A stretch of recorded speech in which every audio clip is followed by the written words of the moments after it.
Hello everybody, this is Toys R Us. For this special figure showcase, we're going to be looking at an original Decepticon triple changer. What I want to do before I start this video, I want to make a couple of thank yous. And first and foremost, that's to you guys, the subscribers and the people who are watching. I've mentioned this before and it is honestly true. I just started this during lockdown for a bit of fun. And I am really enjoying it, and I've continued to do it. I've met some amazing people. I've managed to do some amazing swaps, some amazing upgrades, which you can probably tell by this video and by the time I've finished. And again, I just want to thank you all. I'm really enjoying it, and today I hit 500 subscribers, so thank you very much for that. The other people I want to thank you, and unless you play the game Transformers Earth Wars, this probably won't make any sense to you, but I'm part of an alliance known as Prime Warfare, and they run the Warfare family, and thankfully to them as well, they let me bombard their chat with all the videos that I put as well. So thanks to you guys, thanks to all the viewers, and brilliant, yeah, thanks very much to everybody.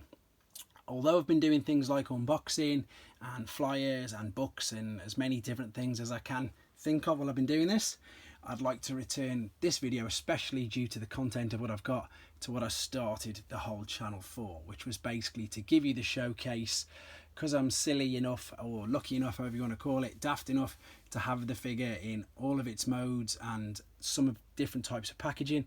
This is basically the showcase that I wanted to do. So we have a original, in fact we have three original 1986 Decepticon triple changer Octanes in front of us. So what we're going to do, we're going to look at him in all three of his modes. We're going to look at the accessories that came with him. I'm going to point out things, of course, that you need to be aware of if you're after purchasing them yourself. And again, I am lucky or stupid enough, however you want to look at it, to have three totally different types of packaging. So what we'll do is we'll have a bit of time to look at that as well. Let's get started then. So here he is, very, very odd shaped robot. And what I've done there with the robot mode is I've put all of his accessories that come with him in his hands. You can use them, you don't have to, but obviously it's a good way when they're on display to make sure that you don't lose them. So this is going to be the tail fin on the plane, there's his gun, and that is the top of the tanker, but it can be used as a shield. When he's in robot mode, he does look a bit strange. You can see, again, with it being an old toy, there is very little articulation. The legs don't really do anything. I think you can probably pull these apart, to be honest. Here we go. Yep, there we go. So there's a little bit more on the legs there. The arms move at the elbow joints only. And I've chose to put the big tanker or wings up behind him. Just, I think it looks better like that. Sometimes people don't display it like that, but that's what I've chose to do. That's his robot mode then. Again, I've decided to attach all his accessories with him. You don't have to do that. But the reason why they're there, and I'm going to reiterate as we go through this, is if you do lose them, then the alternate modes will suffer. So obviously, big example here, here's tanker mode. Without the shield that I've used there for his arm, it doesn't look very good at all. You've got loads of unsightly bits of aeroplane there, so you need to keep hold of this. You can also see, so you don't need me telling you, that these are chrome. So if you've got chrome fade on these, they can look a bit unsightly.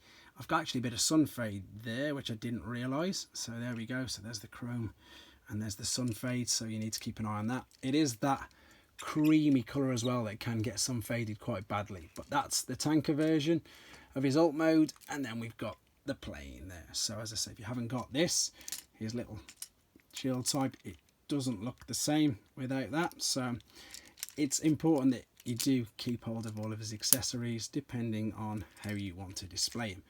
Stickers on this are quite important as well. These ones are a bit battered there, but you can't tell so much when you're looking at it from the front. Oh, there we go, the tails just fell off typically. So they're the things that you need to look out for. Chrome's big, some fade's quite big, and all three of his accessories depending on how you want to display. What we've got behind us, the two boxes, so the right hand side and the middle box, we've got the Takara release, which was the Japanese release, which came out at the same time, and the standard Hasbro. The guy on the left, some people haven't seen these were the classic releases. This one was released in 1991, so they are all original generation 1 during that time. It's not as if they're reissues or any of the unfortunate copies that seem to be about, although I think Walmart might be re-releasing him soon. I know they've done an Astro Train, so I imagine they'll do him as well. Let's have a look at the first box then. So there's the standard box, Hasbro box, there you go, Octane, lovely artwork there on the front, And if we spin it round to the back, one thing I will show you on all the boxes, and even the later box in 1991, they kept his hands, the chrome. The arms and hands look like they're going to be chrome. Can you just make that out there without me knocking it over? Yep, there we go. That was all the original artwork design, and even there, yeah, there you go. His hands are chrome, but they didn't obviously follow through with that. On the back, we've got the lovely Metroplex and Triptychon battle scene, where they're in their battle station modes. Lovely, lovely bit of artwork there. Let's have a look at the Japanese one. So the Takara version, smaller box, no bubble, inside a polystyrene insert. Same thing, you've got the silver chromed hands, and again on all the pictures of the transformation.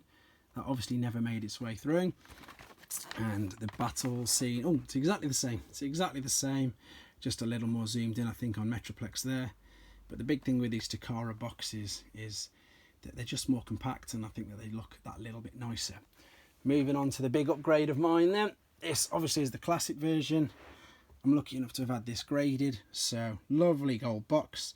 Shame the bubble inside is a little bit yellow. So as I say, these were released in Europe and Australia, so this is the classic triple changer, and it's the English release. You can get other variants of this in different languages. I'm going to spin this around, and the artwork you've got on the back there is just basically, it's a battle scene advertising which they released. So they did gold box variants of Hotspot, Sideswipe, Astro Train, the ones you can see in the picture. I won't list them all, you know what they are, but that's what they did. These are all official releases just a few years after the initial wave of Generation 1 figures. So as I said, back to pretty much what I started this channel for, showcasing off the figures in all the modes. Very cool figure, constantly being redesigned, re-released under the Generations line. That's how popular he is. But yeah, this is the point of these videos. Have a look, decide how you want to display them if you're lucky enough to get hold of them. And you know, it's quite a common figure as well, so you could be able to pick some up on eBay, flea markets as they're known in America, maybe even charity shops in the UK, who knows, but keep your eyes open for him. I hope you enjoyed this video. I hope it didn't go on too long, and I didn't waffle and bore you guys daft, but there you go. Here he is, 1986 original Decepticon triple changer Octane. Hope you enjoyed looking at him. Hope it brought back some fond memories, and keep your suggestions of new material coming. Thanks very much.